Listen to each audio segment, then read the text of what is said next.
Então, já estou gravando aqui. Boa noite, turma de Números na Educação Básica. Estamos na aula 25 do dia 27 de janeiro de 2022. Na aula de hoje, a gente vai fazer o fechamento dessa última unidade relativa aos números, né? Então, só recapitulando aqui, a gente começou falando de como a BNCC aborda esse assunto, os números, e junto com o conceito de numeramento. Depois nós tratamos dos conjuntos numéricos, né? O conjunto dos números naturais, depois os racionais, os reais, e agora, por último, os relativos, né? Usando aqui a nomenclatura do método de Jesus Caraça nos fundamentos da matemática elementar. E em cada uma dessas unidades, a gente discutiu formalmente, né, o conjunto numérico, as operações e propriedades, né, baseado no livro do Caraça, e, ao mesmo tempo, a gente discutiu o ensino desses conteúdos, lembrando que a abordagem mais formal da matemática não é a adequada para ser usada na educação básica com as crianças, mas que ela é importante para que vocês entendam formalmente, do ponto de vista da matemática, como esses conjuntos numéricos vão se constituindo, e que as abordagens pedagógicas que a gente estudou para os conjuntos numéricos não são uma abordagem formal, mas elas têm um teor de significação para as crianças que é muito mais interessante, muito mais pertinente para que as crianças possam ir assimilando e constituindo compreensões sobre os conjuntos numéricos à medida que eles vão avançando nos anos escolares. Então, é como que se a gente estivesse preparando esses estudantes para, se eles pretenderem, se eles quiserem fazer um curso superior na área de exatas, na hora que eles chegarem nesse ponto, eles já vão estar com um amadurecimento matemático em termos de significado, em termos de argumentação matemática, para fazer essa passagem para uma matemática formal de uma maneira mais suave, né? E, ao mesmo tempo, a gente, ao instrumentalizar esses estudantes com os números, operações, propriedades, de uma forma que eles tenham mais traquejo matemático, a gente está cumprindo o nosso papel de formar cidadãos, né, para usar a matemática no dia a dia, para fazer uma compra, para calcular juros, para saber raciocinar proporcionalmente, por aí vai, né? Então, a gente, como professor de matemática, deve preocupar tanto com a formação dos estudantes para a vida, né, para eles atuarem de uma forma crítica na sociedade, quanto para prepará-los cientificamente, né, para o caso deles se interessarem mais tarde por uma profissão nessa área, né? Então, a gente tem que trabalhar com todas essas possibilidades. Ei, Marcos, boa noite. Bom, então, na aula de hoje, nós vamos fazer o fechamento.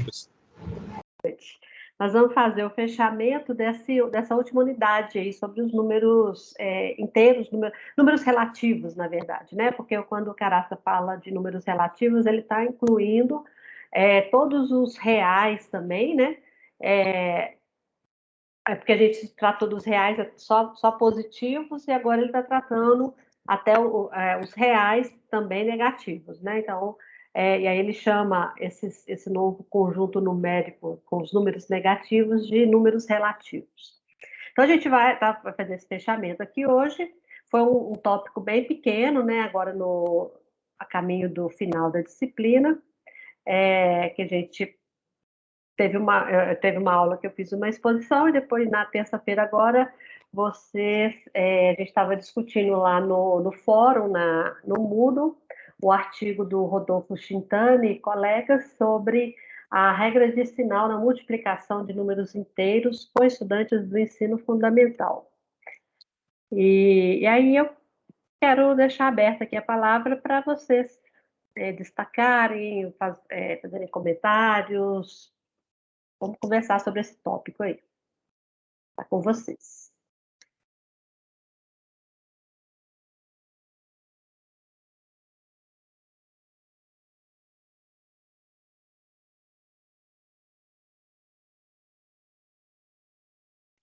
Ô, professora, eu gostaria de. Você poderia explicar um pouquinho como é que. Eu não entendi bem como é que funcionava aquela questão com o ábaco. Eu fiquei meio perdido naquela hora que ele passa para os números. Eu entendi a ideia, mas não entendi como é que aquilo funcionaria lá na prática, quando vai se multiplicar dois números negativos. Marcos, eu achei que era só eu que não tinha entendido. A ideia é muito bacana, mas na minha cabeça também ficou um pouco confusa como que ele faz esse manejo. Sim, eu também fiquei perdido quando eu estava lendo. Eu tentei entender, tentei pegar a caneta aqui, fui fazendo tentando montar um diagrama, mas não consegui entender como é que funcionava aquela multiplicação que ele pretendia lá, não. Eu entendi mais ou menos. Mas vamos lá. Teve até algumas coisas no fórum que eu não entendi muito bem, não, mas outras eu entendi. Você quer, então, explicar, Elisai? Como que você entendeu? Que eu estou procurando aqui a parte do artigo para a gente ler juntos. Enquanto isso, se você quiser explicar, por favor. É que eu não sei muito bem também, não. Eu entendi mais ou menos. Eu tô no processo. Mas espera aí. Deixa eu ver se eu acho aqui também.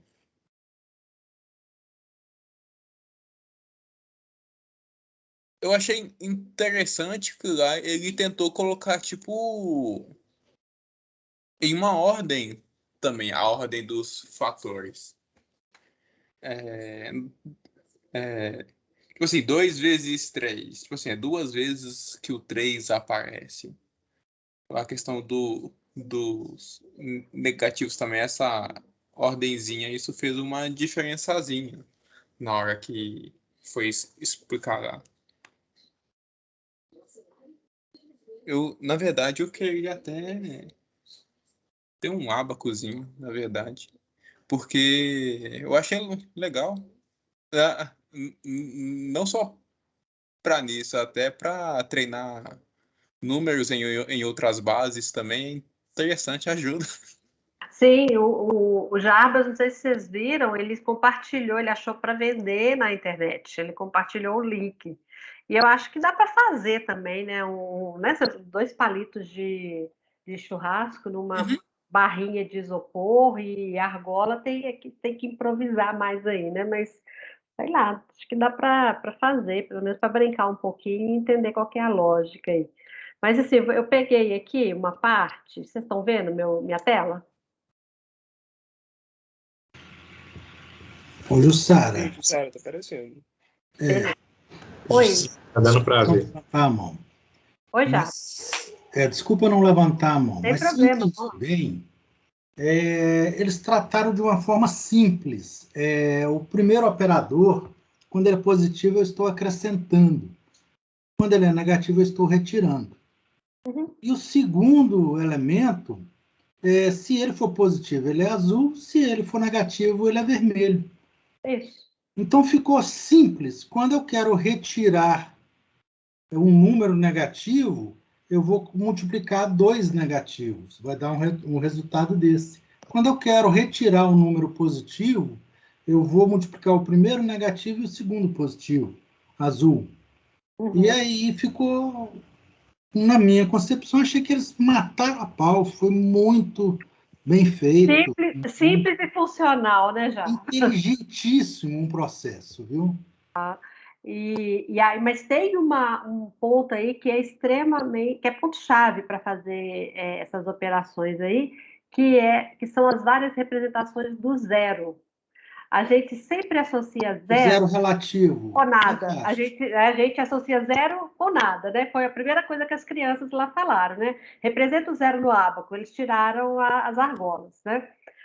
Mas aí eles trabalharam primeiro que zero que significa a mesma altura do azul e vermelho, né? A mesma quantidade de positivos e negativos. Então, com essas várias representações do zero, fica na hora de multiplicar dois negativos, é essencial representar de outra forma, né? Porque senão você não consegue tirar sem ter negativo, né?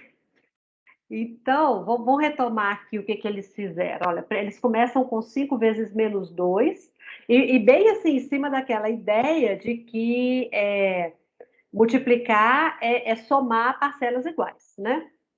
Então, eles começam aqui com 5 menos 2, então, acrescentar 5 vezes a quantidade de 2 na haste negativa. Né? Então, então, é aquilo que o Jarbas falou. O 5, o primeiro fator é positivo, então significa que vai acrescentar, vai colocar, vai acrescentar. E o menos 2, o segundo fator é menos 2, que é negativo. Então, significa que eu vou operar com as argolas vermelhas. Né? Então, fazer 5 vezes menos 2 é acrescentar 5 vezes 2 argolas vermelhas. E aí você fica aqui com menos 10, porque você vai ter 10 pinos, 10 argolas vermelhas. Aí depois a outra... acho que ele deu um exemplo antes aqui, né? 5 vezes 2, não é tudo positivo. Se fosse, por exemplo, menos 2 vezes 5, você iria retirar 2 vezes o 5 positivo, né? O 5 no azul, a argola azul. Então, para fazer isso, você tem que ter pelo menos 5 argolas azuis, né? Para você tirar, ou 10, né, na verdade, para você tirar. E aí vem essa história do zero, né? Eu teria que começar eu começo do zero, então eu teria que ter 10 argolas vermelhas e 10 azuis. E aí eu estou fazendo agora, que conta que eu falei, menos 2 vezes 5, né? Então eu vou tirar 2 vezes 5 argolas azuis. E no que eu tiro, eu vou tirar 5, eu vou tirar 10 argolas azuis, aí vão sobrar 10 vermelhas, ou seja, menos 10. Tá claro, gente? Isso aí? É difícil falar. Marcos, Elisa, que falaram que tiveram mais dificuldade. Não, essa parte eu entendi como é que funciona o ábaco. O que não ficou claro para mim é como é que eu mostraria, por exemplo, nessa parte do menos 2 vezes 3. Menos 3. Isso, 2 negativos. Para mim não ficou suficiente o argumento na hora que eu mostraria. Eu acho que o aluno continuaria com certa dificuldade. Eu, pelo menos, ficaria. Pode ter sido uma dificuldade minha de entendimento na hora da leitura também. Eu acho que a falta de você estar mexendo com as coisas assim, quando é uma coisa mais prática, eu acho que dificulta a minha visualização. Isso é importante, tá? Você pegar mesmo que seja um desenho, né, do ábaco, para você pensar de forma mais concreta. Mas aí é essa ideia. Então, aqui, menos 2 vezes menos 3. Ele vai... menos 2 significa que vai retirar 2 vezes. E menos 3 significa que eu vou retirar dos pinos vermelhos. Então, eu vou retirar 2 vezes 3 montinhos de pinos vermelhos. Mas para eu tirar 3 montinhos de pino vermelho, eu tenho que ter 6 lá. Então, eu tenho que pôr 6 pinos vermelhos e começar do zero. Pelo menos. E começar do zero. Para eu começar do zero, eu tenho que ter 5 pinos azuis também. Então, 6, desculpa. Então, eu vou ficar no zero, meu zero vai ser representado por 6 argolas azuis e 6 argolas vermelhas. Aí eu vou retirar 2 vezes 3 montinhos de vermelhos. Então, eu vou tirar 6 vermelhos.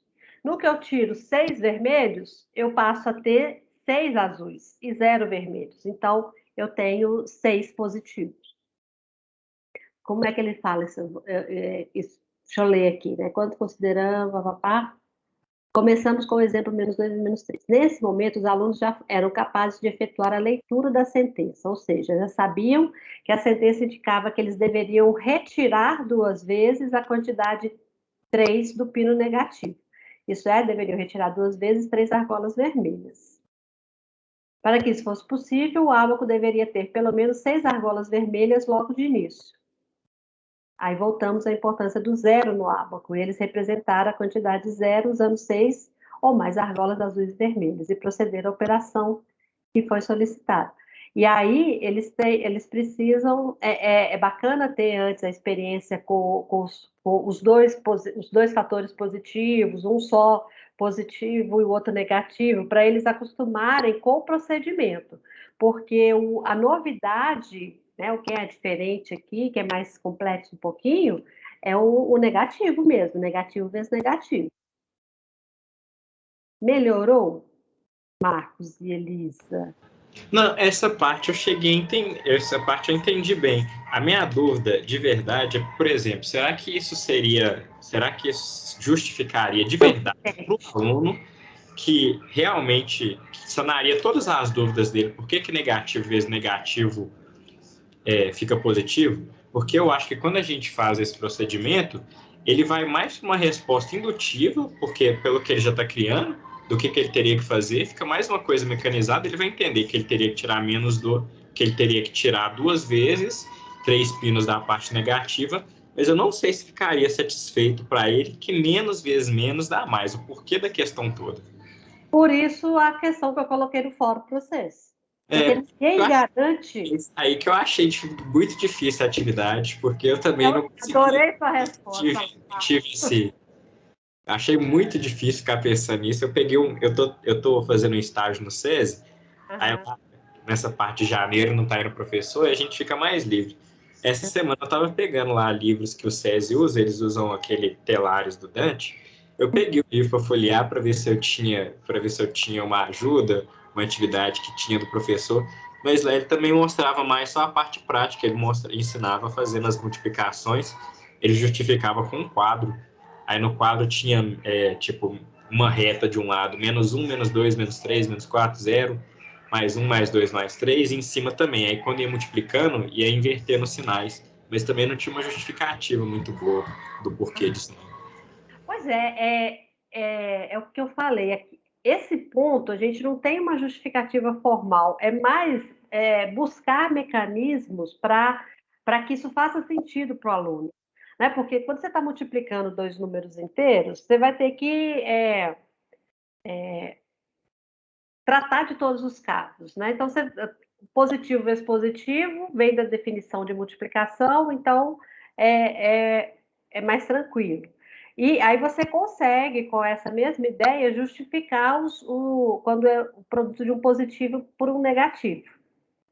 Bom, e aí fica faltando, né, já que você quer passar por todas as possibilidades, fica faltando o negativo vezes negativo. O que é mais razoável para esse produto, né, para o sinal desse produto? Aí vem as justificativas para tentar mostrar que o mais razoável é que o resultado seja positivo. Mas isso não é uma argumentação formal ou semiformal para matemática, sabe? Então, esse é o ponto. A gente tem que arrumar estratégias para o aluno falar, faz sentido que seja positivo. Então, a gente tem que pensar na melhor maneira que a gente conseguiria mostrar para o aluno. E ter mais de uma, porque, como você bem disse, ninguém garante que essa metodologia que os autores propõem vai ser eficiente para todo mundo. Você tem que ter uma carta na manga aí. Entendi. Que eu fiquei vendo assim, quando você pediu para a gente justificar como é que a gente faria, eu até vi algumas que eu gostei, por exemplo, tem uma que ele coloca, por exemplo, 12 vezes mais 4 menos 4 tem que dar igual a 0. Que aí para tipo, menos 12 vezes mais 4, menos 4 dentro de parênteses, para mostrar que aquilo aí seria um 0, tem que ser igual a 0. Aí quando a gente separa, fica menos 12 vezes mais 4 é igual a menos 48. Aí fica a pergunta, qual que é o resultado de menos 12 vezes menos 4 que a gente teria que achar para o resultado ter 0? Aí aquilo é uma justificativa para falar que menos 12 vezes menos 4 é igual a mais 48. Essa foi uma que eu vi e gostei. Pois é, mas essa aí, ela já é bem mais formal, né? Apesar dela não ensinar... Ela não é algébrica, né? Eu acho que essa daí já tem uma propriedade Ô, distributiva, Jarbas, que é algo o mais design complexo. é um pouquinho. Isso é mesmo. Tem a distributiva. É um pouquinho mais complexo. Oi, Elisaias. Eu não achei, tipo assim, eu acho que é muito válido, sabe? Essas coisas, acho que é bem importante dar uns exemplos assim, até com o Abaco mesmo, e também depois, não sei, apesar que, não sei bem que não tá no 7º ano, né? Aham. Não, aí ficou difícil. Não, é que eu pensei, tipo assim, é que na explicação algébrica, até com o que a senhora mostrou mesmo última hora, não é tão difícil assim. Pelo menos eu não me vi tão difícil assim, não. Não sei se é porque eu tô Você está no acostumado. ensino superior, Elisaias. Pois é, eu não sei se Falando eu de tô acostumado crianças assim. do 7º ano. Pelo, Né? pelo menos se fala, tipo assim, gente, tem essa regra. Aí dá uma demonstração. Gente, tipo assim, veio disso. Daqui é uma explicação formal. Mas não necessariamente vocês vão precisar de fazer toda essa coisa aqui para vocês fazerem as operações. É mais para saber de onde veio, que tem uma explicação mesmo. Pois é, mas com as crianças a gente tem que preocupar em convencer. Então, se essa justificativa convencer, ok. Se não, a gente tem que procurar outra. Entendeu? Porque, assim, muitas vezes o professor fala assim, eu vou fazer uma justificativa formal ou mais próximo do formal, e aí isso vai esclarecer para o aluno. Não necessariamente. Uhum. Oi, Jarbas. Desculpa. Pronto. Voltando ao que o Marcos tinha comentado, eu fiz uma intervençãozinha, né? Desculpa a falta de educação, mas é ansiedade. Eu, quando aluno, eu botei muito professor em saia justa, porque eu não aceitava que ele me tentasse convencer com algo que não foi dado. Então, eu acredito que, como professor, a gente tem que tentar construir o conhecimento sem tentar explicar com um assunto mais avançado, que eu ainda não passei para o aluno, aquilo que eu estou tentando iniciar agora. Eu acho que complica mais a situação do aluno. Então, a gente, no caso disso aí, tem que partir do mais simples e ir construindo até chegar num formalismo que vai ser mais avançado. A gente tem que tomar muito cuidado, porque nós já temos um curso superior, nós já temos um conhecimento bem vasto, que o coitado do aluno não faz a mínima ideia que ele ainda vai ter que ver, né? Então, acho que talvez seja um dos pontos difíceis para quem está começando a trabalhar na licenciatura. Sim, e às vezes a gente... Né, acho que nesse assunto o professor acaba tendo duas alternativas. Ou ele fala a regra e, tipo assim, decora, que é isso, ou ele usa algum argumento mais formal, mais próximo do formal para tentar convencer. E na primeira possibilidade, o aluno vai decorar uma regra sem saber de onde ela vem, não vai ter sentido para ele. E no outro caso, ele vai continuar sem ser convencido, né? Porque da mesma forma que a estratégia dos autores pode não convencer, um argumento, né, usando a propriedade distributiva e tal, também pode não convencer. Né? Então, a gente tem que buscar estratégias. Uma que eu acho bem bacana para o caso do produto de dois números negativos é mais ou menos assim. Vamos pegar... eu acho que é razoável convencer, por exemplo, que menos 5 vezes 3 é igual a menos 15. Vocês concordam? Vocês Como é que acham é? que é convencer que menos 5 vezes 3 é igual a menos 15? Eu acho, Jussara, mais fácil, assim, entre aspas mesmo, mas eu acho que o mais difícil mesmo é justificar dois números inteiros, o produto de dois inteiros negativos, quer dizer. Sim, sim. Eu Pois acho que essa que pega. eu estou querendo partir de um produto de um negativo por um positivo. Aí vamos construir como se fosse a tabela da tabuada de menos 5. Menos 5 vezes 3, menos 15. Menos 5 vezes 2 dá menos 10. Menos 5 vezes 1, menos 5. Menos 5 vezes 0, 0. E aí a gente pega os resultados, eles vão adicionando 5, né? Menos 15, menos 10, menos 5, 0. Então, qual seria o resultado razoável para menos 5 vezes menos 1? Mais 5, né? Que vai somar mais 0. Isso. 0 mais 5. Depois, menos 5 vezes menos 2, você soma 5, 10.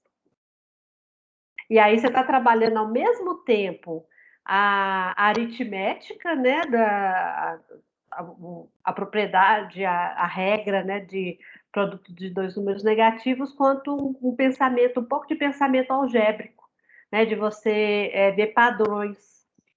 Oi, Vicente. Eu ia comentar que eu achei esse tipo de argumento, eu, assim, tive muita dificuldade de criar alguma justificativa, né, com dois números negativos e tal. Fui dar uma pesquisada, inclusive eu achei um material muito legal, coloquei na referência lá, se depois alguém quiser dar uma olhadinha, e tem umas ideias, assim, bem bacanas.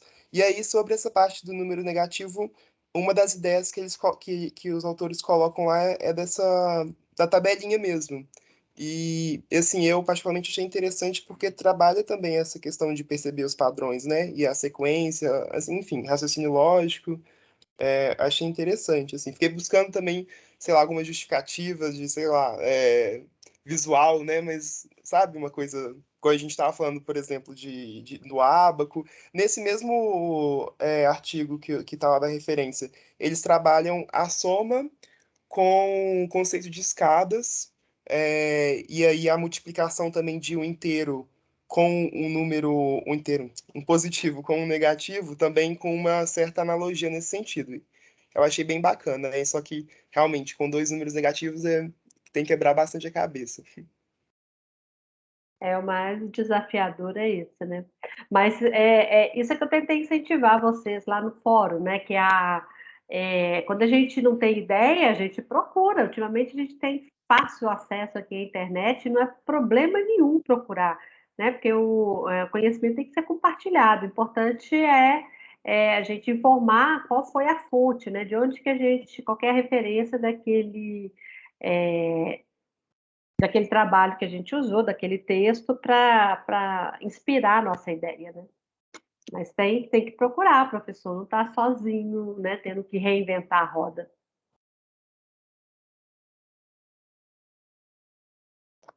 Né? Então, assim, não tem nenhuma solução mágica que vá de cara, Marcos, convencer os alunos, né? A gente tem que ter alternativas para ir tentando apresentar argumentos, estratégias para que eles se convençam de que a possibilidade mais razoável para o produto de dois números negativos é o resultado positivo.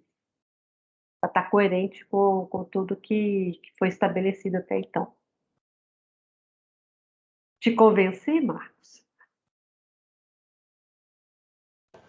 Eu gostei desse argumento e até tem um jeito bacana. Eu fiquei pensando que é um jeito bacana da gente mostrar isso para os alunos, que eles ficariam mais tranquilos de entender com dinheiro. A gente vai falando, nossa, você pegou comigo 3 notas de 5 emprestadas, e quanto você ficaria me devendo? Aí quando a gente chegar na questão positiva, e agora que eu te emprestei R$ 5, quanto que fica o meu saldo com você? E a gente consegue mostrar essa questão de positivos e negativos. Uhum. O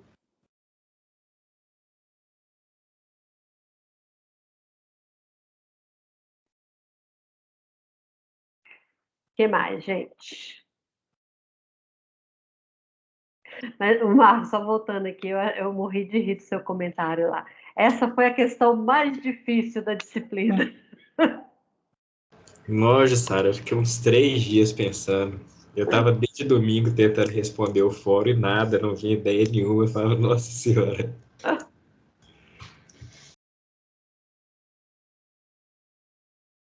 O Vicenzo colocou aqui a referência.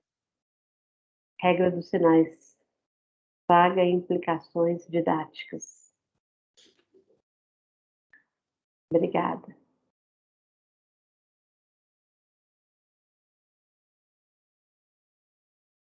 Jussara, Oi. mas essa situação a gente tá, sei lá, indo no ponto. Ó, o Jarbas, ele falou primeiro junto que eu. Pode falar aí, já. Que nem daquela vez. Esses dois estão disputando aí hoje. Pode continuar, Elisaias. Daqui a pouco eu falo.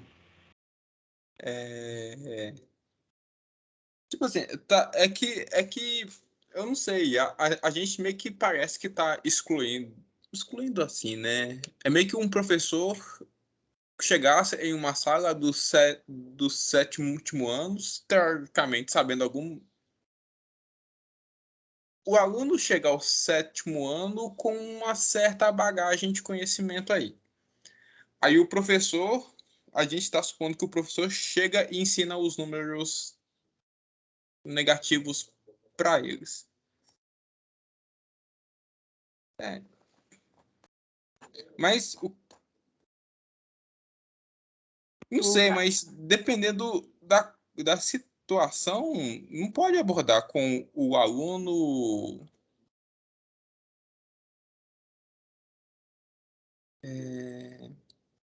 Certo que ele aprenda certas coisas, sendo que ele não tem uma bagagem. Peraí, essa frase foi ruim. Acho que eu estou entendendo o que você quer dizer. Não é só o Talvez sétimo, tem que trabalhar todos os anos um certo desenvolvimento para que o aluno absorva certos conhecimentos. Aliás, trabalhar com o aluno para que ele tenha um certo desenvolvimento para chegar naquele ano para ele poder assimilar conhecimento. Não deve ser fácil fazer isso não, mas por isso estamos aqui, né, Elisaias? Mas é sempre importante, isso aí vamos voltar lá no início da disciplina, a gente saber o que o aluno sabe, né? E com relação a números negativos, por exemplo, essa é um assunto que ele pode ter acesso no dia a dia dele. Quando a gente fala, não é o caso do Brasil, né, mas eles podem já ter ouvido falar de temperaturas negativas, de conta bancária negativa, sei lá, tem várias situações, né, cotidianas aí que a gente usa coisas negativas, né? A própria contagem do tempo, antes, depois, né, igual o Caraça discutiu. Então, trabalhar com eles esse sentimento do negativo, eu acho importante para saber de onde partir, né? Quando eu trabalho bastante com cálculo, né, a disciplina cálculo, e eu sempre, a cada introdução de um assunto, eu trabalho com os alunos esse sentimento, eu chamo de sentimento, o sentimento que eles têm daquele conceito, né? Por exemplo, função, né? Quando a gente fala função, o que vocês pensam, né? O que vem à mente? Aí tem a definição formal, mas tem frases do tipo, fulano vive em função do dinheiro, sabe? Esses usos cotidianos das palavras. Quando vou trabalhar com derivada, né? Eu falo bastante de velocidade, de taxa média, de razão, sabe? Então, aí você faz a conexão com algo que o aluno já sabe, e dali você parte, né? A gente tem sempre que avançar com o aluno, mas a partir do que ele conhece, para ele fazer a conexão, né, com o que ele já conhece. E eu acho que eu faria a mesma coisa com os números negativos, né? Sabe, perguntar para eles, saber deles, o que eles já sabem disso, dessas situações de temperatura, conta bancária, etc., e dali avançar. Né? Tanto os números, as operações, né? E aí eu acho que vários exemplos lá no fórum que as turmas deram, é fácil trabalhar com a soma e a subtração de números negativos, trabalhar com exemplos concretos que envolvam essa situação. E o problema sempre cai nessa questão do produto de dois números negativos. né? E aí é importante a gente ter estratégias, né, diferentes estratégias para convencer os alunos, porque uma só provavelmente não vai convencer. Mais ou menos, Elisais? Sim, eu entendi. Parece que, querendo ou não, até dá mais importância desses programas, que nem o PIBIT, Residência Pedagógica, até estágio mesmo, para a pessoa mesmo ter um certo banco de dados para poder ensinar para o aluno, já ter tipo umas pré-respostas para caso o aluno faça determinadas perguntas, e já saber falar de uma forma mais adequada com ele. Bacana. Jarbas? Eu nem lembro mais o que eu ia falar, Jussara, desculpa aí. Mas vamos aproveitar a oportunidade que eu ganhei a palavra, né? Nós fizemos um estudo há pouco tempo dos irracionais, agora a gente está fazendo do negativo, né?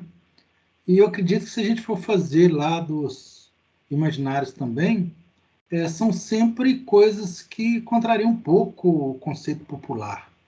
Eu acho que é aí que o aluno barra, e de forma similar, né, em cada um deles, em determinados momentos da vida estudantil dele.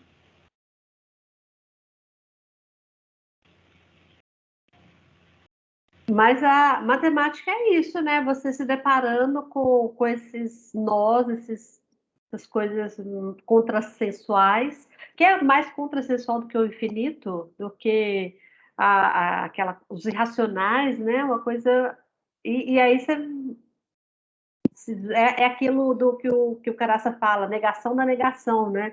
Então você se depara com o obstáculo e cria alguma coisa para resolver aquele obstáculo. É assim que a matemática vai crescendo. E quando a gente estuda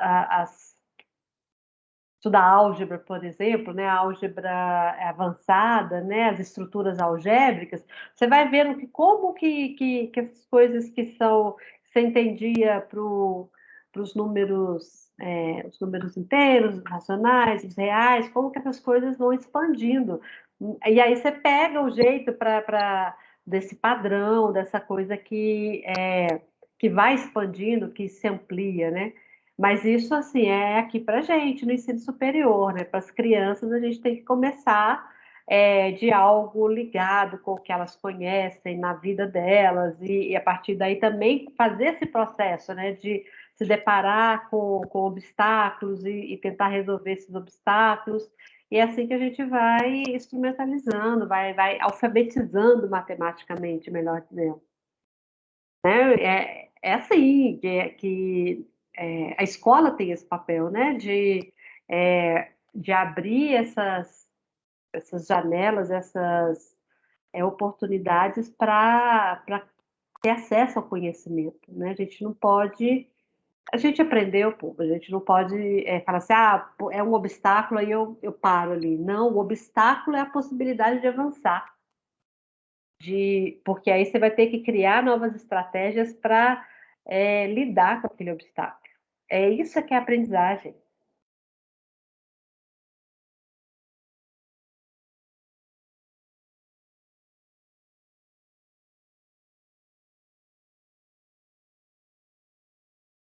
Tudo bem, gente?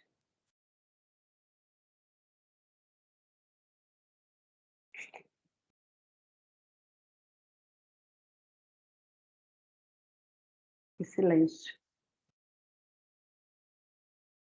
Jussara, posso fazer um comentário de um tópico que a gente já tocou aqui, foi sobre o texto Claro. do Ábaco.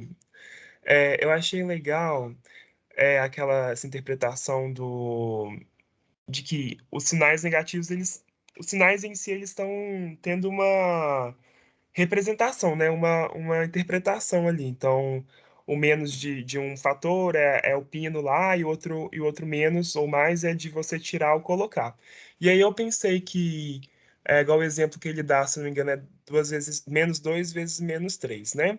que aí o aluno, por exemplo, tem que tirar 3 do eixo negativo, né? Do pino negativo. E aí é interessante que meio que nesse processo o aluno está fazendo a conta 2 vezes 3 para ele conseguir colocar lá no futuro, né? Tipo assim, a meta dele, olha, eu preciso tirar 2 vezes 3, então eu preciso ter pelo menos 6. Então, achei interessante também essa ideia de que por essa abordagem, assim, tem uma questão também de um raciocínio lógico, né, que está sendo construído aí. Sim, e é meio. Ele acaba fazendo a conta, né? Que vai resultar em 6. Então, ele prevê o resultado para ele conseguir manipular ali no ábaco fazer a conta, né? E aí, assim, aquilo vai fazendo sentido, você vai construindo sentidos, né?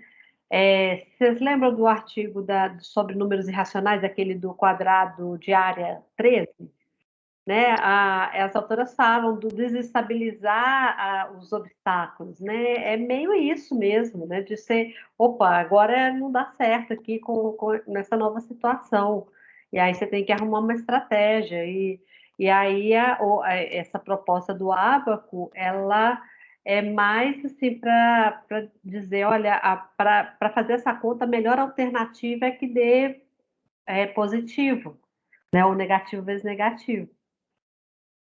E não é uma justificativa formal, é mais uma alternativa para convencer, né? Mas pode não convencer, como disse o Marcos, então você tem que buscar outras alternativas, né? E esse é o nosso papel, gente, como professor. É o que eu faço aqui o tempo todo com vocês também. Quando eu não convenço com algum argumento, eu vou procurando outros argumentos para convencer. E assim a gente vai construindo aqui um conhecimento coletivo.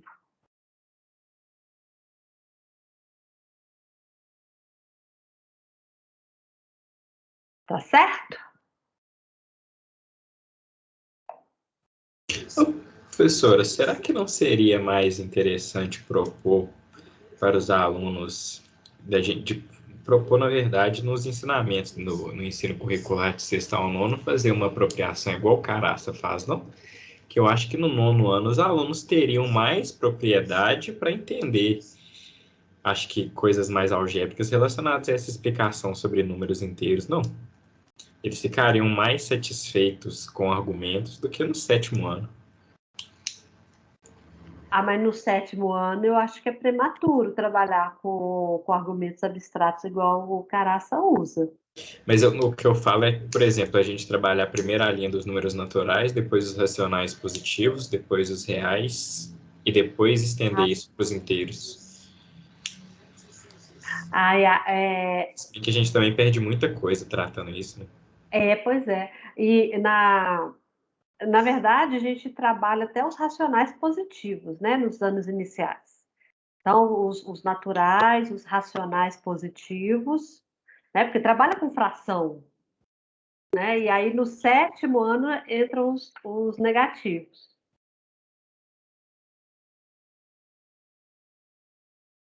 Eu acho que principalmente quando fosse falar de equações, eu acho que perderia muito se não tivesse os números Pois é, negativos. pois é. Então tem uma razão para ter escolhido essa lógica aí. Mas eu acho que a gente constrói argumentos para convencer os alunos aí dessa. E assim, de certa forma, eu acho essas estratégias mais acessíveis aos alunos, né, do produto de dois negativos, do que o que a gente tem que trabalhar depois com os irracionais. Os irracionais são bem mais contrassensuais do que menos vezes menos dá mais, eu acho. Seria uma troca que poderia complicar, talvez. Não sei, né? Sim, sim. Eu também, pensando aqui melhor, eu acho que sim também. Acho que a gente perderia muito. Uhum. Os irracionais são bem mais complicadinhos, né? A gente tem o nível de abstração ali é bem maior, eu acho. É isso, a gente vai, desafio diferença, né? A abstração eu acho que é mais difícil, mas eu acho que a aceitação deve ser um pouco mais fácil, não? Eu acho mais fácil de aceitar os irracionais do que esse problema do menos com menos. Não sei.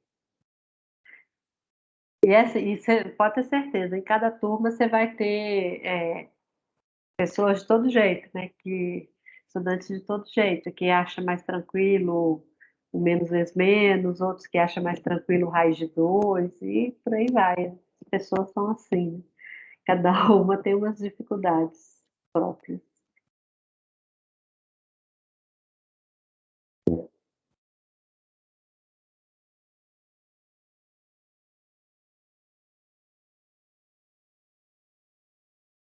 Mais alguma questão aí sobre os relativos?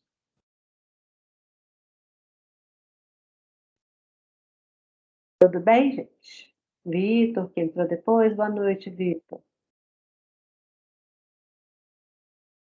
Elisa, vocês têm mais alguma questão? Não, para mim tá tranquilo, professora. Beleza. Vamos tratar um pouquinho, então, de coisas administrativas da disciplina. A gente está entrando na reta final, né? E hoje é a aula 25, então faltam só cinco aulas nossas, né? Que são 30. Aí, bom, vocês devem estar acompanhando a nossa programação lá no Moodle. A partir da próxima aula, a gente vai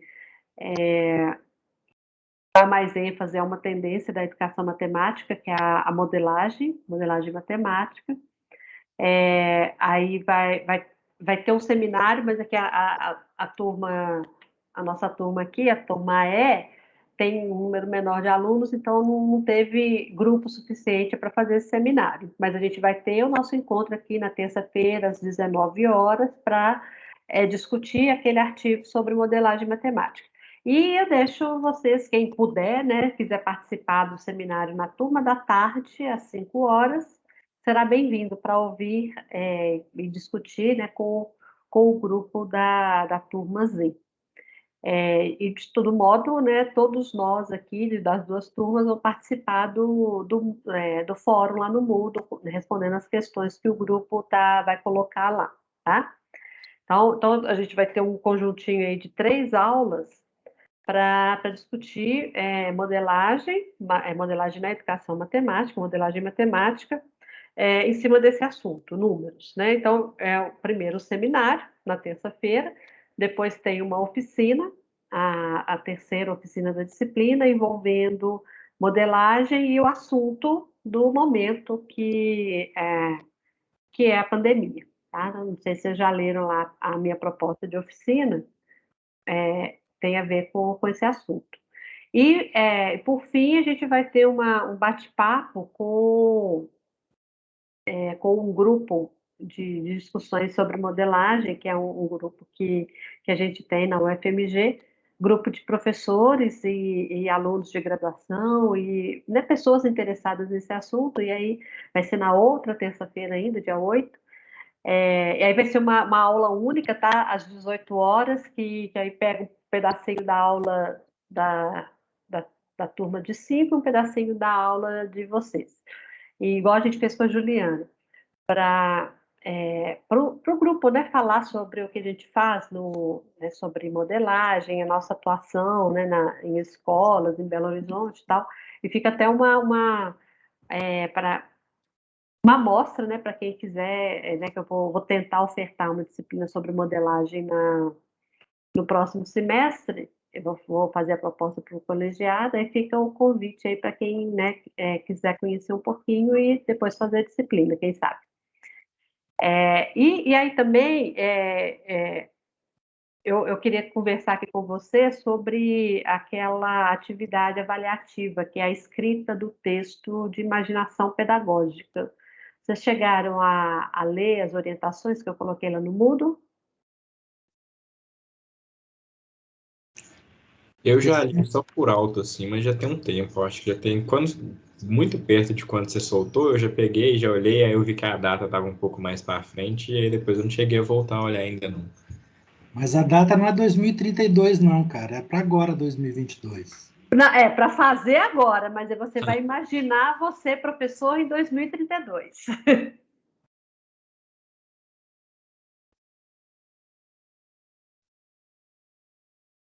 Acho que o Vicenzo já fez essa atividade comigo, né, Vicenzo? Em álgebra e funções na educação básica. Sim, fiz sim, Jussara. Tava relendo lá para rememorar, assim. Mas foi bem legal. A ideia, gente, é você se imaginar professor daqui a 10 anos e colocando em prática na sua vida de professor as ideias que a gente discutiu aqui na disciplina, tá? Então, a escrita desse texto tem, para mim, um duplo papel.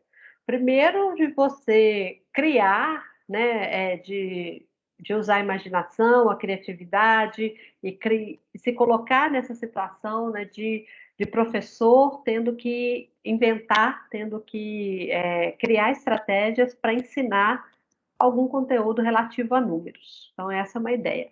A outra ideia esse texto vai funcionar mais ou menos como uma prova para mim, prova de avaliação, né? Para eu saber o que ficou para vocês da disciplina, né?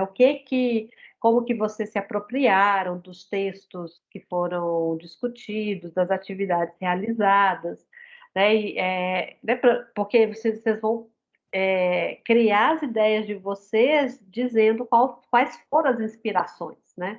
Então, assim, fulana falou que os alunos têm dificuldade em imaginar que um quadrado pode ter uma área igual a 13, e por aí, então eu vou propor para fazer tal coisa assim, assim, eu vou usar sala de aula invertida, vou usar calculadora ou modelar, sei lá, sabe? É misturar a criatividade, o pensar no futuro, mostrando o que você entendeu da que a gente fez aqui na disciplina.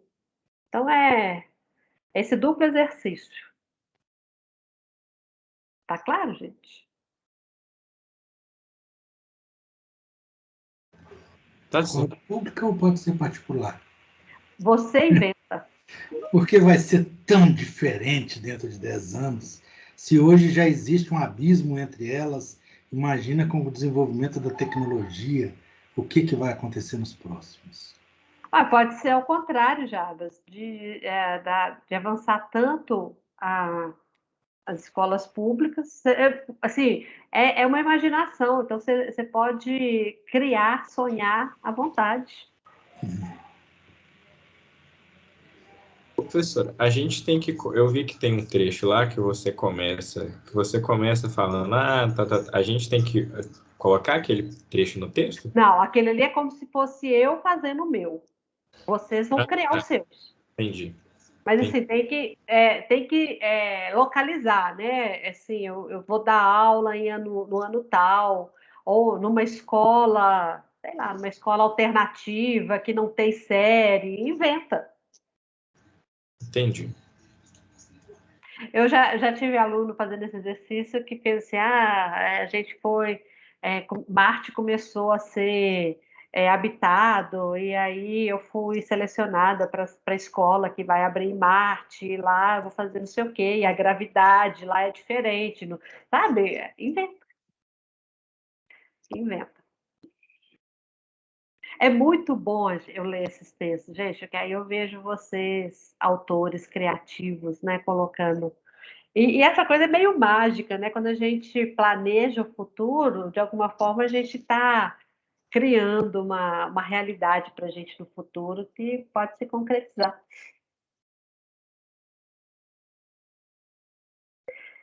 Não deixa para fazer em cima da hora, não, porque criatividade não é alguma coisa que a gente tem constantemente, né? Rabisca um rascunho, escreve algumas ideias, aí faz uma caminhada, aí vai pensando nisso, aí tive mais ideias, escreve mais um pouco, e aí deixa para o, né, mais daqui a pouco passa limpo e coloca lá no Moodle. Oi, Jardim. Umas 10 laudas te deixam feliz? Não, eu coloquei limite de páginas ali. Eu falei, cadê? De 3 a 4 páginas. Pouco, Jussara. Tem muita coisa para falar. Não é porque tem gente que tem muita dificuldade, aí escreve-se em uma página. E outros já falam demais, aí né, eu vou ter que ler uns 30 e tantos trabalhos, né? Então, coloquei essa média aí. É um trabalhinho razoável. É lógico que, né, que não é nenhuma camisa de força, né? Se a pessoa escrever 4 páginas e meia, eu não vou tirar ponto por causa disso, né? Porque também não dá para acabar o assunto assim, né, no final da página. Mas é só para vocês terem um parâmetro aí para não viajar muito e nem ser muito sucinto, né?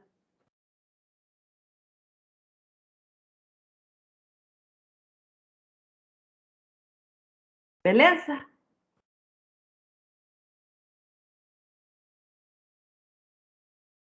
Podemos concluir? Ok, professor. Tá bom. Ok.